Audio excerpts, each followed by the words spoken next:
Deus é brasileiro. Eu sempre ouvi essa expressão e quando criança eu achava o máximo. Afinal de contas, gente, que privilégio, que coisa linda, maravilhosa.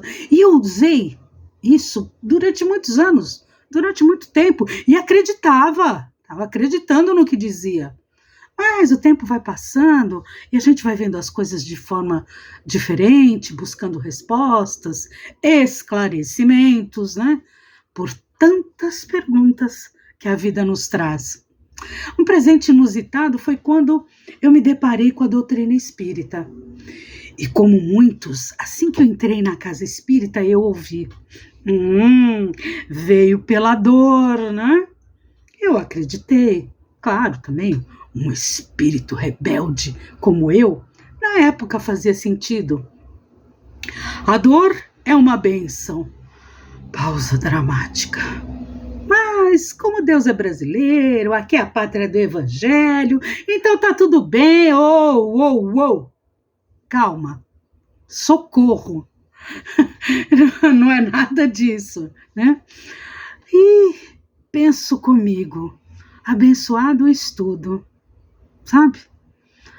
O estudo que nos faz continuar a estudar a doutrina espírita. Claro que o estudo não cabe só aquele que é o expositor, o facilitador, como se diz muito hoje em dia. A vida é um estudo que requer provas, análise. Como eu sei que nada sei, eu continuo nessa busca, né? De ser um pouquinho melhor, como espírito encarnado no momento. Mas pensemos o seguinte, na introdução ao Evangelho segundo o Espiritismo, tem um trecho no item 2, Autoridade da Doutrina Espírita, que diz o seguinte: sabe-se que os espíritos, em consequência de suas diferenças de capacidade, estão longe de possuir individualmente toda a verdade. Então é assim, se muita gente acredita em muita coisa que está escrito em muito livro, a gente não pode deixar de pensar que foi psicografado com a opinião do espírito que psicografou, a opinião, a visão dele de mundo, enfim, e também do médium. Mas não necessariamente de um coletivo. E muitas vezes esse livro não passou pelo controle universal do ensino dos espíritos, que também está no item 2, na introdução do Evangelho. Então pensemos o seguinte: se Deus é brasileiro, né? Se ele realmente é brasileiro, e eu tenho me feito essa pergunta por muitas vezes, sabe? Para entender o significado dessa fala. Se Deus é brasileiro, a gente é privilegiado? Nós somos melhores do que muitos? Nosso mapa realmente parece um coração? Se Deus é brasileiro, como é que um Deus observa um país com tantas desigualdades? Com um povo que prefere a farsa, que virou o campeão da universidade do WhatsApp, sabe? Deus não joga dados, é sabido.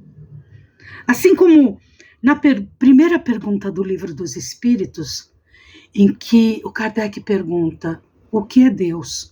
E o Espírito de Verdade responde: é a causa primária de todas as coisas. Inteligência suprema. Olha, se é inteligência suprema, como é que ele pode permitir um povo como o brasileiro que não tem possibilidades? Que somente alguns conseguem ultrapassar essa linha de chegada, sabe? Mas esse é um problema que a doutrina não deve abarcar. Quem não tem é porque não se esforçou. Será? Vamos pensar um pouquinho nisso. Aquele que nunca teve sequer uma oportunidade, como é que ele vai chegar até o fim, sabe?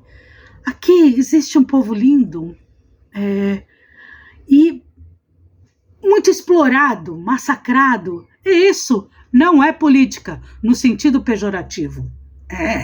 Como a maioria fala, mas China é política, né?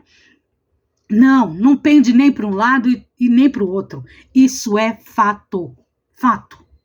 Tapar o sol com a peneira, gente, não cabe mais, tá?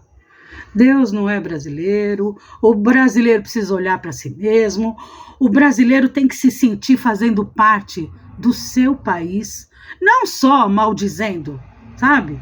Quantos de nós já viu? É brasileiro, só podia ser para fazer isso, para fazer aquilo, né? Vibrando sempre negativamente.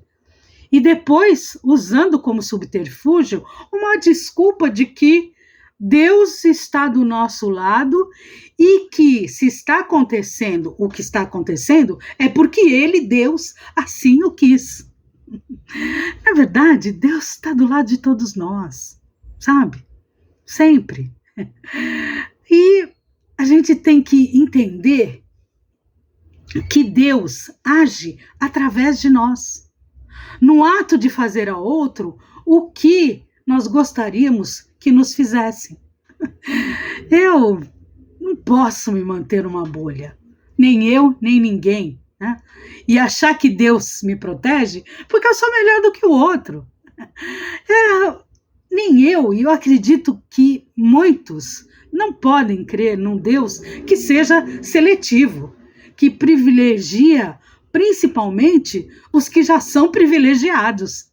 Aliás, privilégio não deveria existir. Afinal de contas, somos todos iguais e temos todos os mesmos direitos.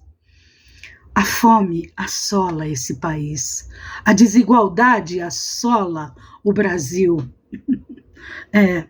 Até o Brasil, que já foi melhor, aquele que o inglês viu, chora a pátria mãe gentil. Pois é, enquanto não houver justiça social, nós não podemos sequer imaginar que Deus é brasileiro. E o Papa, hein? O Papa é argentino.